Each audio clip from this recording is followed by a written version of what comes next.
Alright, so version 5.8 hasn't even entered beta yet, and somehow we already know a surprising amount about it, which is kind of wild.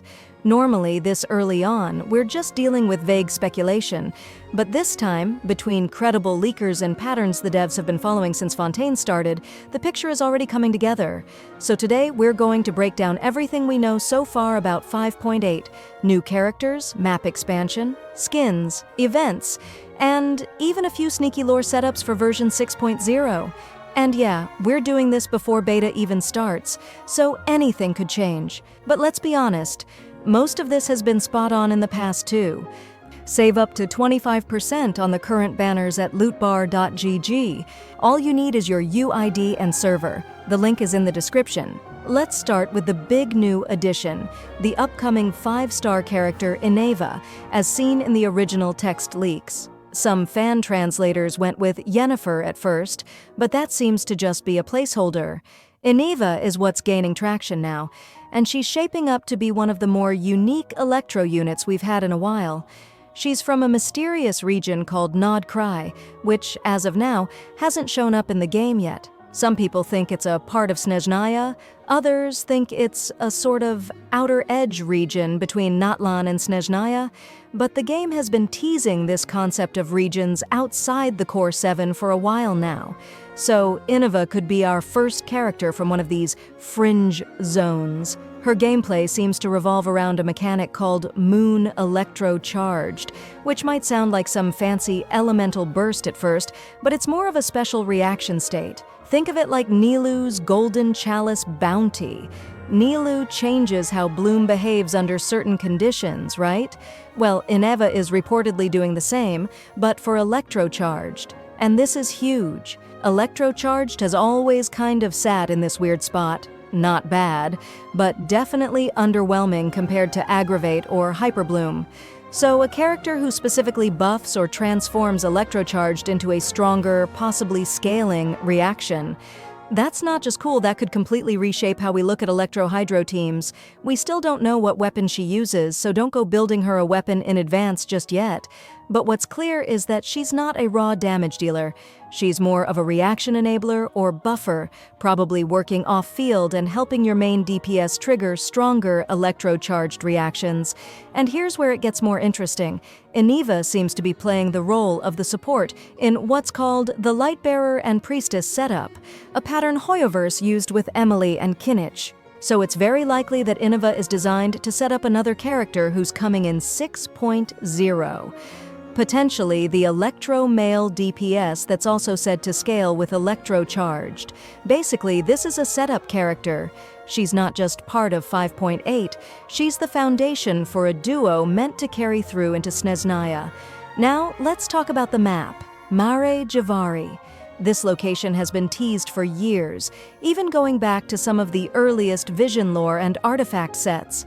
It's referred to as a place where only the strong return. In lore, it's where some vision bearers go to be judged or tested, and it's extremely dangerous. From what we're hearing, this is finally going to be the explorable area in version 5.8, and it ties into the whole Eternal Moon's burial ground theme.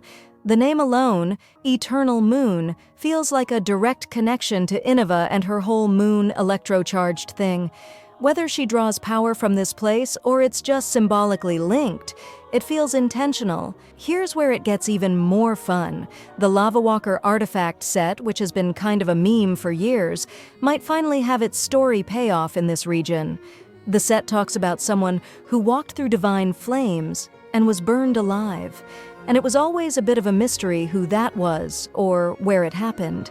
But given Mare Javari's lore as a place of trials by flame and judgment, it seems like 5.8 is going to tie that loose end together. It's rare for an artifact set story to be expanded on in the main game world.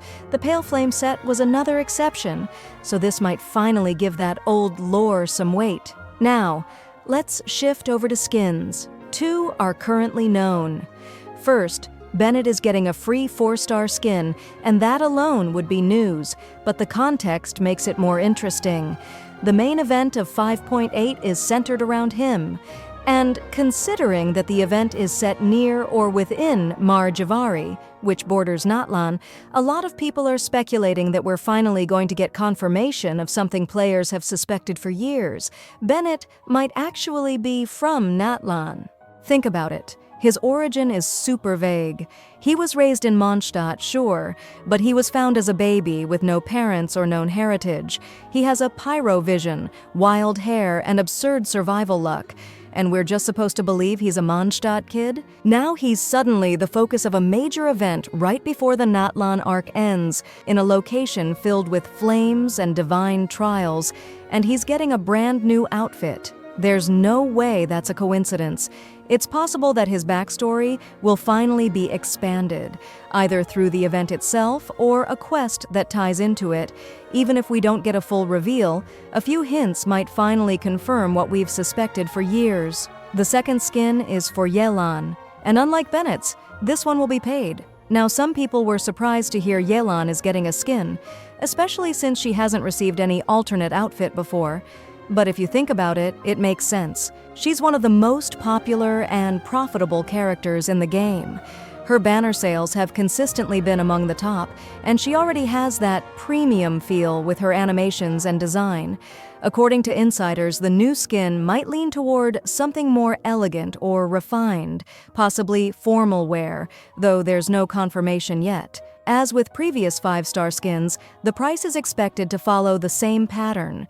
1,350 Genesis crystals during the event, and 1,680 afterward at full price. Now let's loop back to Bennett's event again. From what's been described, it's a combat plus exploration plus story event, more like a mini festival, with lots of content and challenges.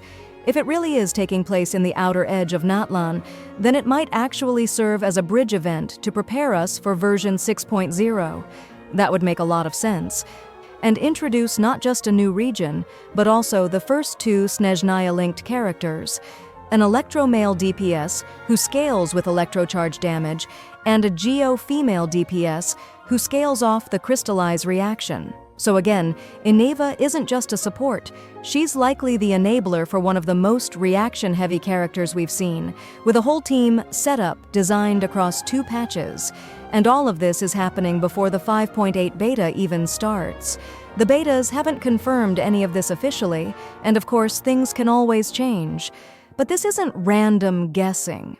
It's a combination of internal sources, accurate leakers, and game design patterns we've seen repeated patch after patch. It's the same structure we saw with Emily and Kinich. The High Priestess shows up first, then the Lightbearer arrives in the next patch. It's baked directly into reaction mechanics and combat design. So what do you think? Could Bennett actually be from Natlan? Are you excited for Ineva and her electrocharged mechanics? And do you think Mar Javari is going to live up to years of hype and mystery? Let me know in the comments. And if you're planning to skip or pull in 5.8, I'm curious to hear who you're saving for, especially with 6.0 just around the corner. Save up to 25% on the current banners at lootbar.gg. All you need is your UID and server. The link is in the description.